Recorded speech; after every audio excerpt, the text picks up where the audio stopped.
بسم اللہ الرحمن الرحیم۔ ناظرین کرام، ایک سوال آیا تھا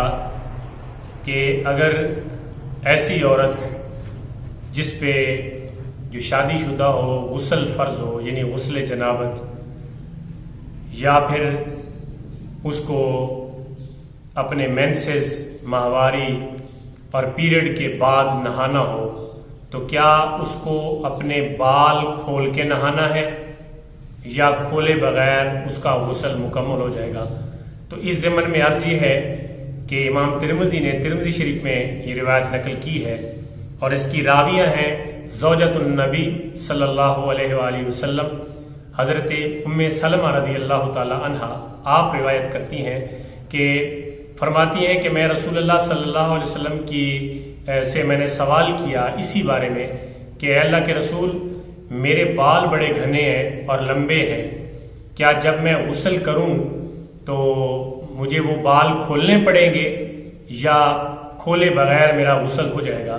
تو اللہ کے پیارے رسول صلی اللہ علیہ وسلم نے ارشاد فرمایا، نہیں، بلکہ آپ جو ہے وہ ایسے پانی، ظاہر ہے اس وقت پانی ڈول میں ہوتا تھا یا کسی برتن میں، تو آپ ایسے چلو بھر کے اپنے سر کے اوپر ڈال لیں، اور ثلاثہ حسیات کے لفظ ہیں، وہ ثلاثہ حسیات یعنی 3 چلو بھر کے آپ پانی کے اوپر ڈال لیں،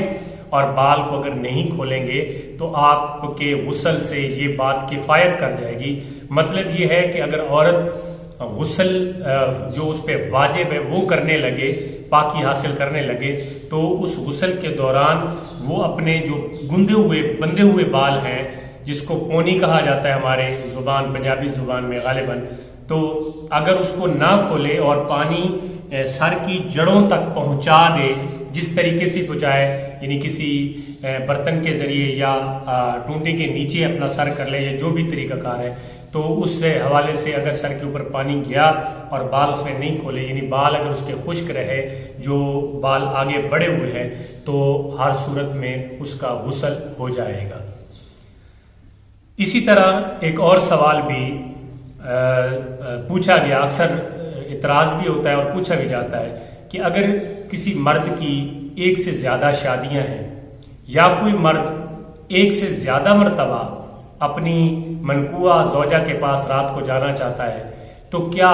وہ مرد ہر بار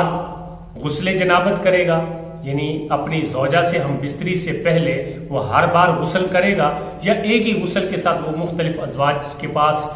بیویوں کے پاس، یا ایک ہی بیوی کے پاس بار بار جا سکتا ہے؟ تو اس ضمن میں بھی امام ترمذی رحمۃ اللہ علیہ نے حدیث نقل کی ہے، حضرت عائشہ رضی اللہ تعالی عنہا اس حدیث کی راویہ ہیں۔ آپ فرماتی ہیں کہ اللہ کے پیارے محبوب صلی اللہ علیہ وآلہ وسلم کا طریقہ کار مبارک یہ تھا کہ جب آپ ایک رات میں ایک سے زیادہ ازواج کے پاس جاتے تو آپ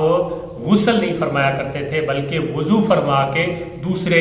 زوجہ محترمہ کے حجرے میں تشریف لے جایا کرتے تھے۔ تو اس سے یہ ثابت ہوا کہ اگر کوئی بندہ ایک سے زیادہ مرتبہ اپنی زوجہ کے پاس جائے، یا مختلف ازواج کے پاس ایک سے زیادہ بیویاں تو ان کے پاس جانا چاہے، تو ایک سے دوسرے کے پاس جاتے ہوئے وہ غسل کی بجائے اگر وضو کر لے گا تو یہ بات کفایت کر جائے گی اور وہ گناہ گار نہیں ہوگا۔ یہی سنت سے ثابت ہے، وما علیہ الا البلاغ۔